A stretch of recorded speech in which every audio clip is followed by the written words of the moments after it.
Hi, this is Paul. Welcome to my review of It Chapter 2 with spoilers. Okay, in this review, I'm going to give you spoilers to this movie. Of course, this is 27 years later. Okay, and basically Mike Hanlon, played by Isaiah Mustafa, has to get the group of losers. He's seen things around town happening, and of course, he never left, so he remembers that Pennywise, and you know, was here, and so he contacts the loser because they made that pledge in case Pennywise ever came back that they would get back together to stop him. So he starts to call his friends and who barely kind of remember him. Some of them don't even really remember them, and basically tells them that they have to come back and and stop Pennywise again. And let me say, I enjoyed this movie. I don't think it's as good as the first movie. I think the first movie is a better movie. Like I said, this movie is 3 hours long, and it's not slow. I mean, it's not.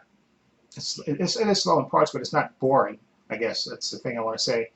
And there's some truly terrifying scares in this movie. And I think one of the best sequences is in the beginning of the movie when he gets everybody back together, minus Stan Lee, and I'll get to Stan Lee in a minute.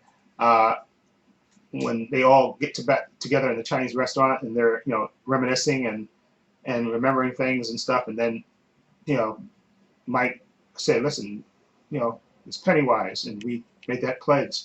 And of course, and he explains to them, it's something to do when you leave town. Your memory starts to fade and stuff. But since he never left, he remembers everything. Okay, and he says, "Listen, we have to stop it. We made that oath." And then there's a great sequence where they get these fortune cookies, and the fortune cookie starts. They start opening up the fortune cookies, and it spells out. I think Stanley couldn't cut it, and of course we find out earlier that Stanley basically he committed suicide and we find out later in the movie that he committed suicide because he felt that he was the weak link in the group, and that that if they didn't have him to worry about, they would ultimately defeat Pennywise, which is kind of messed up. That's a really messed up thing to basically say, that I'm better off dead than to slow you guys down, which I think is kind of a crappy. I think that part of it is kind of crappy.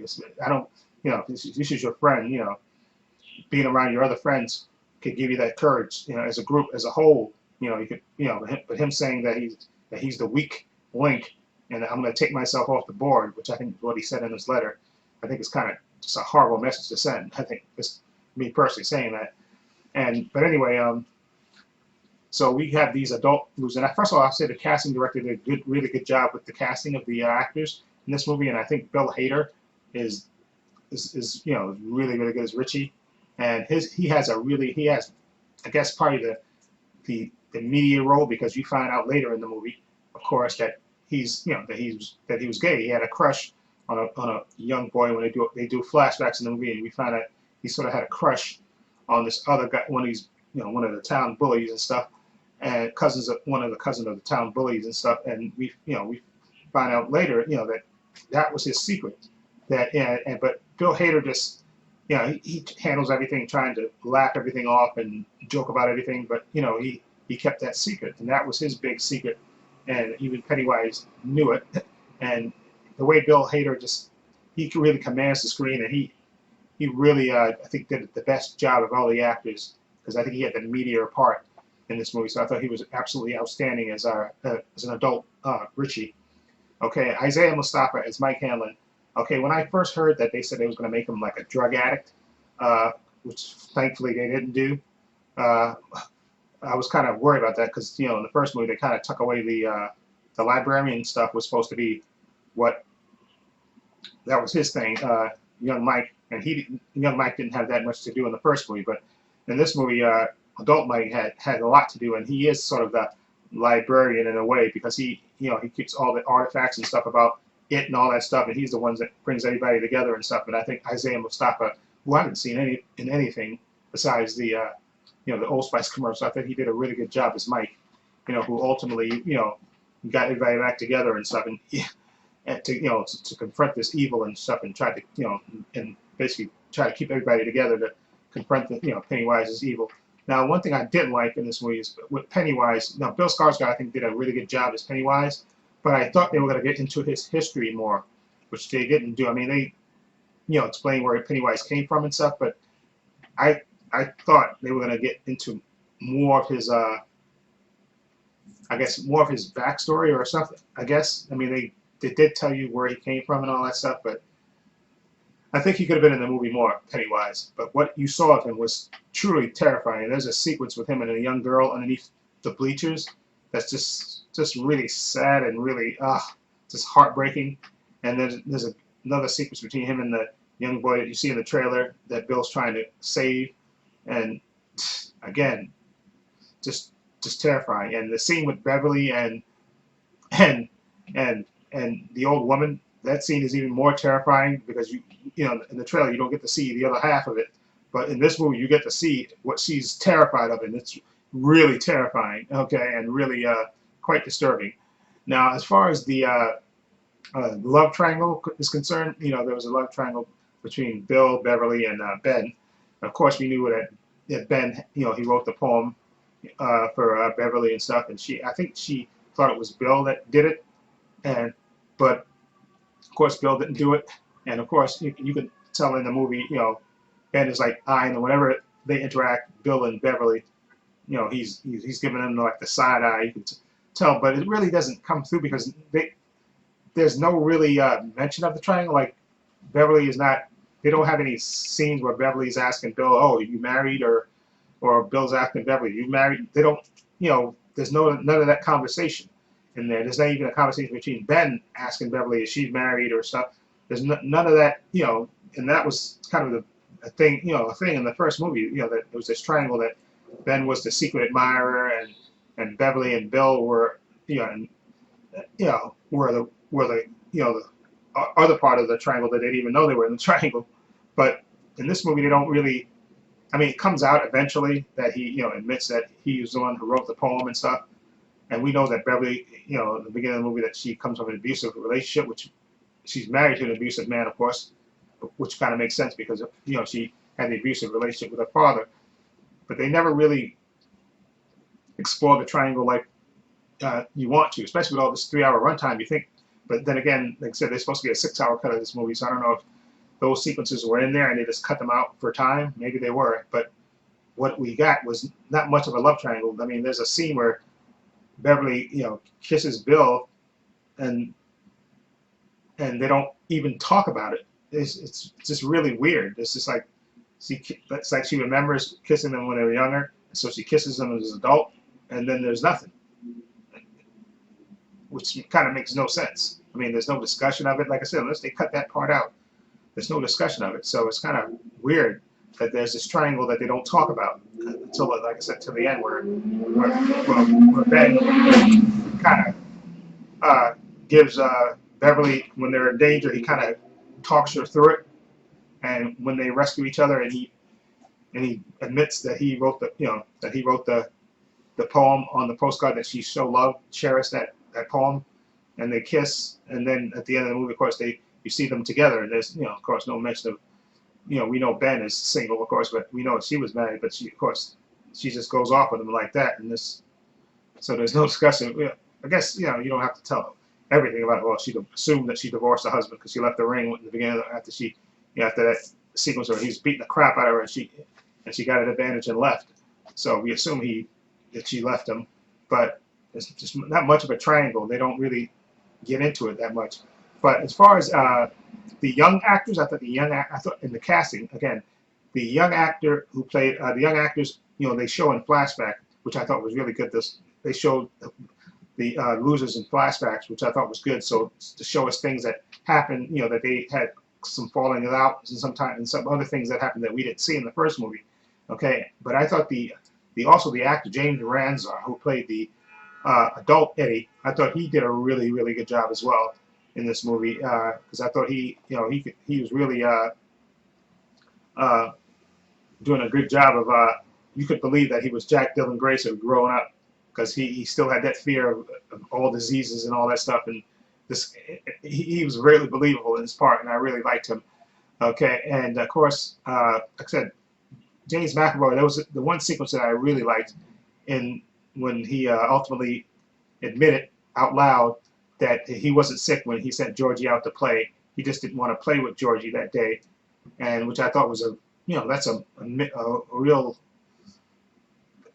ballsy thing to say. Even though, like I said, you think he would have said that in the first movie when he confronted Georgie at the end of the movie, and you think he would have said that then. But I guess they wanted to save that reveal for this movie.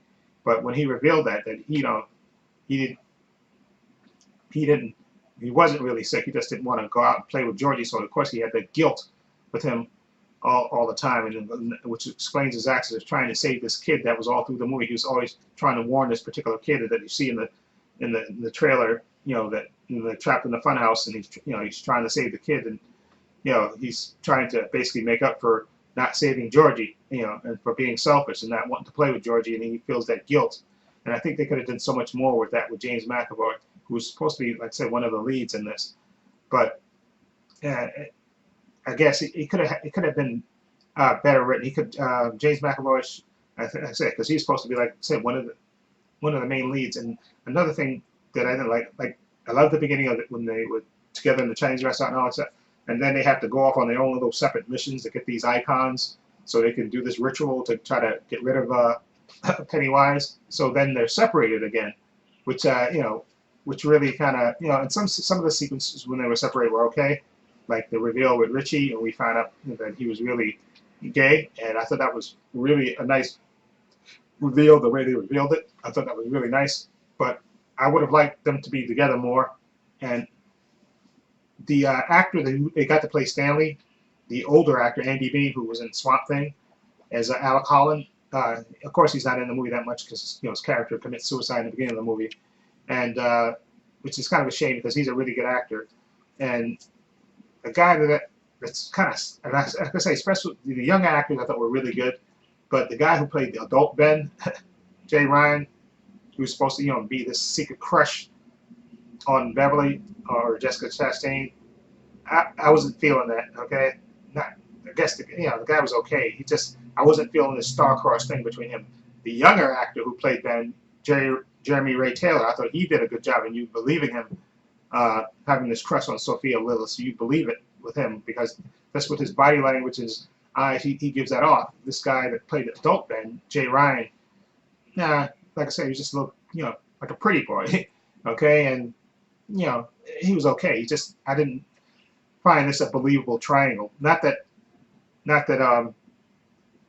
that Beverly, she didn't even know that it was him. So they could have done more with expressing that, showing. And again, like I said, they could have cut scenes of that they had with them talking about it out. So we'll never know. But overall, like I said, I think the first movie is a better movie than this movie.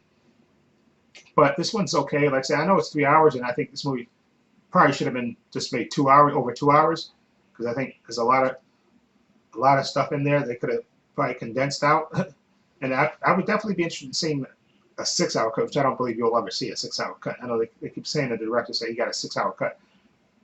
Then you need to get a better editor because there were some, especially if you cut out things that could have improved the dramatic flow of this movie.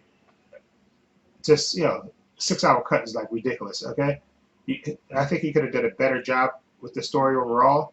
But like I said, the actors sold it to me, especially the young actors, and some of the, and most of the adult actors. Like I said, Bill Hader I thought was fantastic.